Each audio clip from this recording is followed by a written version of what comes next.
अभी रक्षा मंत्री राजनाथ सिंह ने एक सड़क का उद्घाटन किया धारचूला से जो सीधे लिपुलेख दर्रे तक जाती है। उसके बाद ये प्रदर्शन और बढ़ गए और कहा जा रहा है कि भारत ने नेपाल की जमीन पर कब्जा कर लिया है और इस मुद्दे पर भारतीय नेतृत्व बात करने को तैयार नहीं है। जेएनयू के प्रोफेसर एसडी मुनि हमारे साथ है। प्रोफेसर मुनि, ये जो बात नेपाल के तमाम नेताओं और मंत्रियों की ओर से आई है कि भाई भारत के नेता जो है, ये सरकार जो है वो इस मुद्दे पर बात ही नहीं करना चाहती, एड्रेस ही नहीं कर रही है, तो ये जो बिग ब्रदर एटीट्यूड का बार बार सवाल उठता रहा है कि आप मानते ही नहीं कि नेपाल की कोई हैसियत है, ये कहीं ज्यादा अपमानित करने वाली बात है। क्या सचमुच ये आरोप सही है? क्या इसमें कुछ दम लगता है आपको? ये आरोप सही भी है और उसका राजनीतिकरण भी किया गया, दोनों बातें हैं जी। सही इस माने में है कि फॉरेन सेक्रेटरी लेवल की बात का जो प्रपोजल है वो नेपाल ने रखा हुआ है और हमने उस पर अभी तस्दीक नहीं की है। उसके अलावा मैं आपको बता दूं और भी मुद्दे हैं जिससे नेपाल बहुत नाराज है कि उन पे बातचीत नहीं हो रही है। जैसे डिमोनेटाइजेशन के वक्त में बहुत सारा पैसा नेपाल का उसमें अटक गया, उसका कोई फैसला नहीं हुआ है अभी तक। जो एमिनेंट पर्सन्स ग्रुप बना था उसकी रिपोर्ट बन गई, उस रिपोर्ट के ऊपर सरकारों की अभी कोई समीकरण नहीं बना है। तो इस तरह से नेपाल बहुत सारे मुद्दों को लेके नाराज है और जब एक मुद्दा सामने आता है तो सभी कुछ बात उस पे बिखर पड़ती है। तो ये दोनों ही बातें हैं कि एक तो हम बात नहीं कर रहे हैं इस बॉर्डर के मामले पर पिछले कुछ समय से, ये बात सही है नेपाल की, ये है कि नेपाल में इसका राजनीतिकरण किया जा रहा है, चाहे वो आंतरिक जो पार्टी में विरोध है उसकी वजह से हो या जो नेपाल का राष्ट्रवाद भारत मुखी हो गया है उसको बना दिया गया है। जैसे मैंने कहा पहले से भी होता था लेकिन 2015 से ज्यादा सशक्त हो गया है क्योंकि वो बॉर्डर में जो इकोनॉमिक ब्लॉकेड हुआ उसकी वजह से वहाँ का आम आदमी इफेक्ट हुआ और सबको लगा कि ये भारत की वजह से हम तंग हैं। तो इकोनॉमिक ब्लॉकेज जैसी जो स्मृतियां हैं वो कटुता को और नहीं गई है जी, गई नहीं है और वो उस अंदर भरी हुई है। गोयल साहब, आपको क्या लगता है कि ये जो बात हो रही है नेपाल की ओर से कि आप बात ही नहीं कर रहे हैं, आप इस प्रॉब्लम को एड्रेस ही नहीं कर रहे हैं, क्या ऐसा नहीं लगता कि इस पूरे खित्ते में खासतौर पर चीन के पक्ष में यह बात जाती है कि नेपाल अगर भारत से दूर होता है, क्या इस पे गंभीरता से सोचने की जरूरत भारतीय सत्ता प्रतिष्ठान को नहीं है? देखिए, जैसा क्या है कि पहले आपने बताया और प्रोफेसर मुनि ने बताया कि यहाँ पर चीन पहले ही इस बात के लिए राजी हो चुका है कि सड़क में जो ये लिपुलेख ये भारत का हिस्सा है और वहाँ पे सड़क बननी चाहिए और काला पानी के ऊपर भी उसकी कोई ऐसी प्रतिक्रिया नहीं है। हमें एक बात समझनी चाहिए कि आज का नेपाल ये 1990 का या 2000 का नेपाल नहीं है। नेपाल में एक जो राष्ट्रवादी नीति है कि हम बराबर के देश हैं, जो पहले का था कि नहीं हम भारत के साथ में है, भारत बड़ा भाई है, रोटी बेटी का संबंध है, वो चीजें धीरे धीरे परे हट रही हैं और हमको नेपाल से, अब नेपाल को हमसे जो बातचीत है वो बिल्कुल जैसे दो इंडिपेंडेंट नेशंस हैं जिनके हिस्टोरिकल जो कंटेक्स्ट है वो इतना भी महत्वपूर्ण के लिए नहीं रह गया है। तो मेरा आप जैसे काला पानी का जो है, काला पानी के बारे में बात की 2000 से पहले या 10 साल से पहले कोई बातचीत उसकी ऐसी होती भी नहीं थी। तो हमको अब ये समझ करके कि नेपाल की अपनी एक राष्ट्रवादी नीति है, उसको ध्यान में रखते हुए उनसे बात करनी पड़ेगी। चाइना का इसमें मुद्दा हमको जो है ज्यादा नहीं उठाना चाहिए, वो इसमें जो है चाहते हैं कि आगे बढ़ेगी।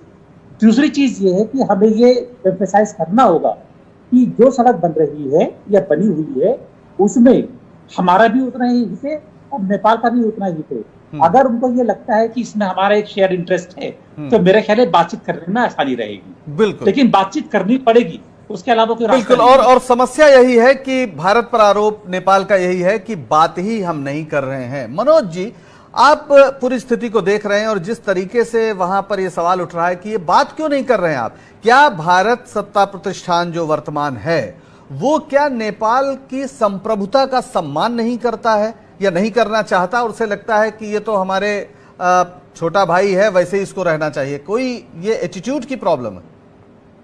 ये जरूर एटीट्यूड, इसमें कोई शक नहीं है। और हमने पहले ही से देखा है, पहले कहा गया था कि हम गुड नेबर पॉलिसी कर रहे हैं, साथ साथ जो है चाहे वो पाकिस्तान हो या बांग्लादेश हो।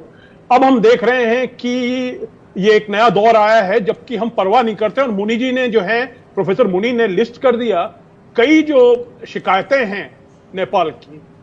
मुझे ये समझ नहीं आता है कि अब जैसे डिमोनेटाइजेशन का मसला था, पैसा अटका हुआ और काफी पैसा है, छोटे मुल्क के लिए काफी बड़ी रकम है, इसको क्यों नहीं बदला जा सकता है?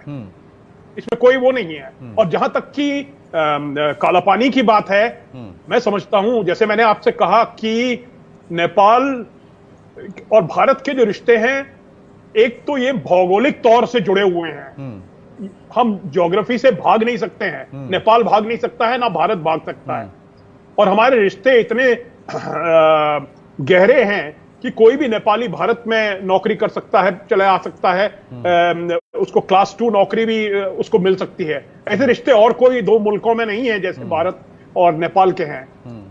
ऐसी स्थिति में नेपाल को नाराज करना जो है, मैं समझता हूं कि ये तो मूर्खता है। इसमें थोड़ी मेहनत करनी चाहिए। और जहां तक कि काला पानी का सवाल है, मैं समझता हूं कि अगर वहां एक्सपर्ट कमेटी बनाएं, एक्सपर्ट कमेटी जाए, फर्ज करिए वो कहते हैं कि हाँ नहीं साहब ये नेपाल का इलाका है, और भी कई रास्ते हैं, आप उसको लीज कर सकते हैं, बिल्कुल एरिया को लीज कर सकते हैं। वहां और कुछ, वहां कोई इतनी महत्वपूर्ण कोई आर्थिक वो नहीं है, ऐसी कोई चीज नहीं है जिसकी वजह से नेपाल को खासकर उसकी जगह की जरूरत है। भारत को जरूर जरूरत है, भारत को जरूरत है।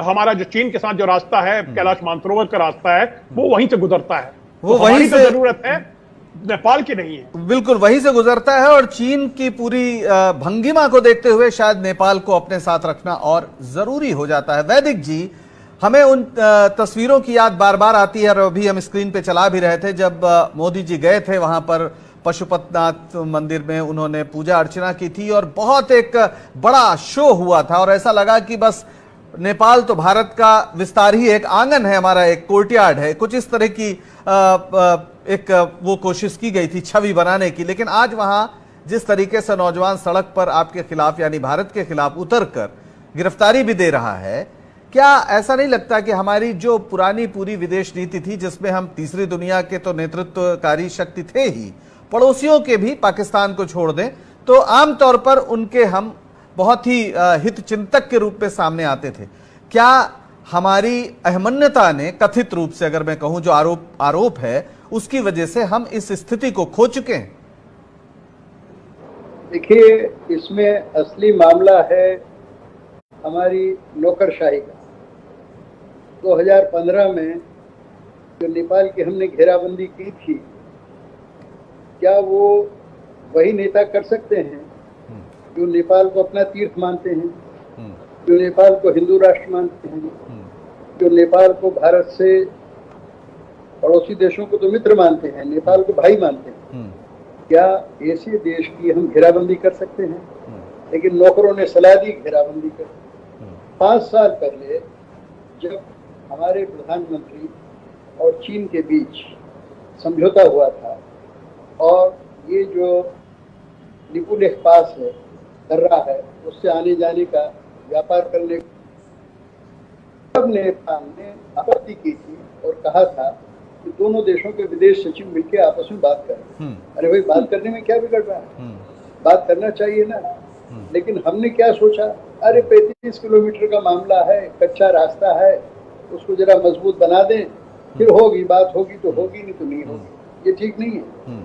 भारत को चाहिए कि नेपाल से बात करें। और मुझे खुशी है कि हमारे विदेश मंत्रालय ने नेपाल को कहा है कि कोरोना का मामला खत्म होने दीजिए, फिर बैठ के हम बात करेंगे। लेकिन मेरा कहना है कि नौबत आई क्यों? ये नौबत आने नहीं देना चाहिए। 35 किलोमीटर का मामला है।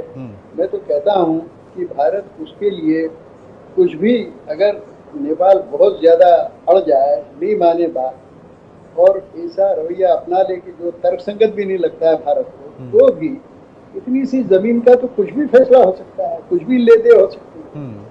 बिल्कुल। और इस तरह से सीमाओं का निर्धारण होता रहा है, खास तौर पर जो देश औपनिवेशिक इतिहास से जुड़े हैं, उनके सीमाओं के निर्धारण के प्रश्न महत्वपूर्ण रहे और वही नेतृत्व इतिहास में याद किया जाता है जो बहुत शाइस्तगी से इन समस्याओं को हल करके देश को आगे बढ़ा ले जाए। और ये चुनौती आज के भारतीय नेतृत्व के सामने भी है, क्योंकि नेपाल में भारत के खिलाफ प्रदर्शन हो ये सिर्फ सुर्खियों का मामला नहीं है, बल्कि ये आपके मानस पर चोट पहुंचाने वाली बात भी हो सकती है। आप सबने इस परिचर्चा में भाग लिया, आप सबका बहुत बहुत शुक्रिया। राजनीति में आज बस इतना ही। मुझे दीजिए इजाजत और बने रहिए स्वराज एक्सप्रेस के साथ। नमस्कार।